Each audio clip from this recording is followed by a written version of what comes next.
Good morning to all class 6 A और B के बच्चे जो हिंदी पढ़ते हैं। हम आपको पढ़ा रहे थे पार्ट 9 संरक्षक राहुल। नीला सुब्रमण्यम द्वारा लिखी इस कहानी में इस धरती से विलुप्त होते हुए, गायब होते हुए कुछ ऐसे जीव जंतु व जानवर, उनके बारे में लेखक ने इस पार्ट में वर्णन किया है। तो साथ साथ राहुल के बारे में, सोमेन और उसके दोस्तों के बारे में भी वर्णन किया गया है लेखक ने। तो हम आपको पढ़ाते पेज नंबर 69।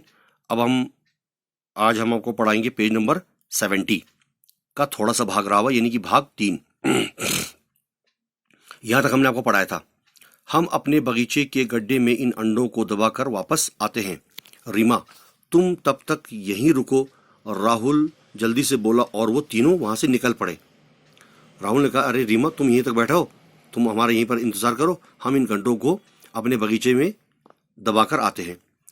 लड़कों ने लगभग 2 दर्जन समुद्री कछुओं के अंडों को राहुल के बगीचे में पहुंचा दिए।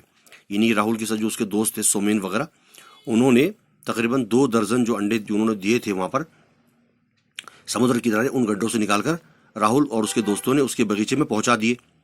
मदद के लिए धन्यवाद दोस्तों, राहुल ने बहुत ही मुस्कुराते हुए कहा।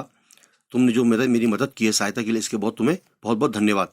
अब मैं बताता हूं कि क्या हाल हुआ था। कृतज्ञता से, बहुत ही एहसान करने के लिहाज से मुस्कुराते हुए राहुल ने कहा। राहुल ने उस अपरिचित आदमी को, उस अजनबी इंसान को मछुआरों से बात करते हुए सुनने से लेकर सारा घटनाक्रम, सारी कहानी क्या क्या हुआ, ये अपने दोस्तों को कह सुनाया।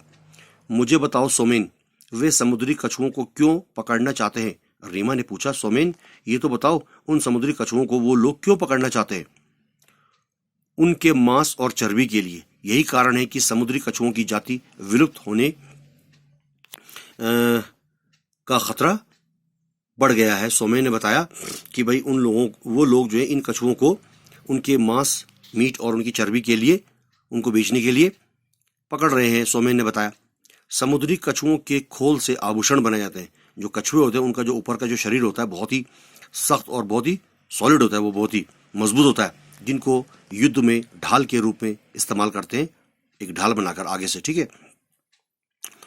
और उनके खोल से, उनके ऊपर जो खोल होता है पत्थर की तरह सख्त, उससे आभूषण, जेवरात बनाए जाते हैं। कुछ लोग इनके अंडे बड़े चाव से खाते हैं। धीरेन ने बताया। राहुल, तुमने जो कछुए देखे हैं उनका वर्णन करो। सोमेन ने कहा, जो कछुए तुमने देखे उनके बारे में बताओ। राहुल कहता है, उनके खोल, उनके जो ऊपर का जो कवर है, ऊपर वाला हिस्सा भूरे हरे रंग के थे, पर टांगे उनकी पीली थी। 1 मीटर से अधिक लंबे नहीं हो सकते हैं। राहुल ने भौहें चढ़ाकर अपनी आंखों को ऐसे तेज करके याद करने की कोशिश की।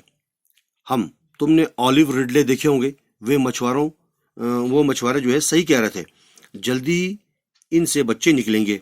वाह राहुल, तुम कितने भाग्यशाली हो, बहुत ही खुशकिस्मत हो, जो समुद्री कछुओं को दिन के उजाले में घर बनाते और अंडे देते देख पाए तुम, क्योंकि सामान्यतः आमतौर से वे कछुए, यानी कि ऑलिव रिडले जो कछुए होते हैं किस्म के, वे रात में तट पर आते हैं। ऑलिव रिडले सूर्यास्त से पहले, यानी सूरज छुपने से पहले अंडे देने के लिए तट पर बहुत ही कम अवसरों पर आते हैं। सोमेन ने बताया। वो एक अविस्मरणीय दृश्य था, जो कभी न भूलने वाला एक नजारा था। राहुल ने स्वीकार किया। और जिन अंडों को अभी हमने बचाया है, वो कब फूटेंगे, कब उनमें से बच्चे निकलेंगे? उत्सुकतावश राहुल ने पूछा, बहुत ही बेचैनी से पूछा उसने, राहुल ने सोमेन से। अंडों को फूटने में लगभग 45 से 50 दिन लगेंगे, सोमेन ने कुछ सोचकर कहा। ऑलिव रिडले और अंडे देने के लिए फिर आएंगे। ये जो कछुए हैं, हमें समुद्री कछुओं के संरक्षण की समिति के बारे में सूचित कर देना चाहिए। वे तट के इस भाग को अपने नियंत्रण में लेकर, कंट्रोल में लेकर, मछुआरों को उनकी हत्या करने से रोक लेंगे। उनके अंडे भी कड़ी सुरक्षा के बीच फूट सकेंगे। राहुल, हमने जो अंडे इकट्ठे किए हैं वे भी उन्हें सौंप देंगे।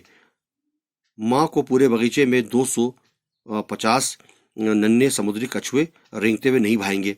रीमा ने यह सुझाव दिया। राहुल मान गया। समिति वालों, यानी कि जो इन कछुओं की देखरेख करने वाले, उन कमेटी को राहुल 1-1, 2-2 अंडे रखने की अनुमति भी दे दी, ताकि वो उनमें से बच्चों को निकलता हुआ देख सके। तो राहुल बहुत खुश हुआ। अब आ जाओ 2-3 लाइनें पेज नंबर 71 पर है। यहाँ देखिए, राहुल ने पाया कि स्कूल में वो सबकी दृष्टि का केंद्र बना हुआ था। सब लोग राहुल की तारीफ कर रहे थे।